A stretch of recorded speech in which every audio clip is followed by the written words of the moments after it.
welcome to the gun shop, and today we're going to have a nice look at this Fabarm Classis IV.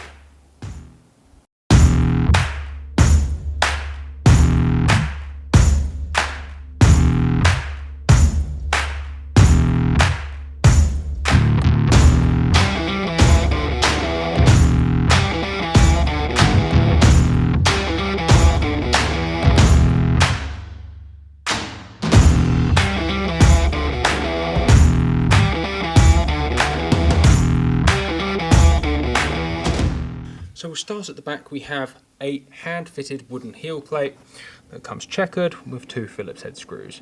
Both these are bronze and they do blend in quite nicely actually. It's a nice little touch, but nice touches make for a nice gun. The wood is grade 4, and this is a fairly standard example of what you get. They are actually this good. Nice contrast, nice bit of honey tones running through there. It is a lovely, lovely piece of wood. Fabarm always put nice wood into their guns. It's kind of bled down from Guarini, their parent company. Laser checkered and very, very tight checkering. But one thing I dislike is it does give a bit too much of a rough feel in the hands for this kind of tight checkering. Maybe it would have been better off with something a little bit looser, but that's fine, I suppose. Moving up, we have beautiful side plates. And actually the engraving on this is really nice. So this gun retails at £3,700, which is about comparable to a Beretta Parallelo, I guess, except this is a side plate. And actually the engraving quality really is exquisite. So we've got partridges over there and a pointing dog. You have flowers up the bottom with a gold inlaid Classis grade 4. Done at the Bottega Giovanelli, same as Guarini, same as most sort of top-end side plate guns. Let's swivel that round there. And on this offside you've got pheasants and a setter, maybe spaniel kind of looking thing.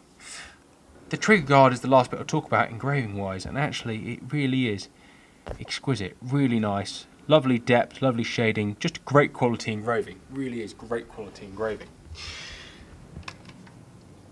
I could actually look at it for a very long time, and you know, you could pick holes in it. There's no hand finishing, it is quite, if you look at it, quite mechanically done if you like, you know, there's not that much extra effort put in, but the pattern really is lovely.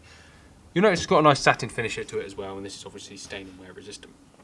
The forend is a splinter forend, and as you'll notice with the stock there, straight hand, and this is splinter.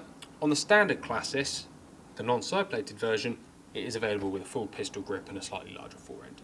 Trigger is non-adjustable and is set quite far forward actually. It's just a really well put together gun. Safety catch, it's probably the only thing I think is a bit of a letdown. The safety catch is a standard safety catch off of most of other Fabarm guns. It is maybe a little bit clunky for my liking. But whilst we're here, I mean, just have a look. Every little detail really is nice. Even the carving around the fences is just really well executed. Fabarm made barrels for a lot of people. They made barrels for Guarini before they were taken over by them. They are a barrel maker, so as such, a lot of their technology is put into these barrels, and they are very much market leading actually. Very much market leading. Anyway, let's put it together. Have a look at that inlaying there. Perhaps overcomplicated. That I'll give it, perhaps overcomplicated. But the engineering quality really is superb. The opening and closing is almost a 2-stage affair as well. It's more of just a note than anything else. Not that it really matters. In terms of balance and handling, of course it's a little bit front heavy. You can't have a straight hand stock multi-choked side by side and not have it front heavy. However, in the swing, it's not too bad. It's not too bad. I would probably want for a little bit of rear end weight, but then you're going to start making it into a Magnum gun that doesn't look like a Magnum gun. The extra weight, there's positives and negatives to extra weight. It's hard to say anything nasty about it when for the money it looks really good and handles quite well and is really well put together and it's got some awesome technology in it.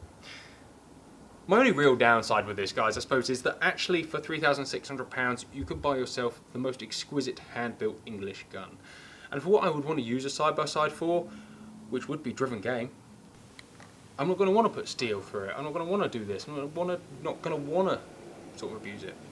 Perhaps it could be contemplated as future-proof, the fact that one day we might have to shoot steel. If you want to shoot a side-by-side, this is kind of the route you're going to have to go. If you want to shoot hybrid as a side-by-side, this is kind of the route you're going to have to go to get the choke to send that steel shot in a decent pattern up there. I just can't get over how pretty it is. It really is really very nice. I think so anyway. Guys, thank you very much for watching. Let us know what you think on this beautiful little side-by-side, and we'll see you next time.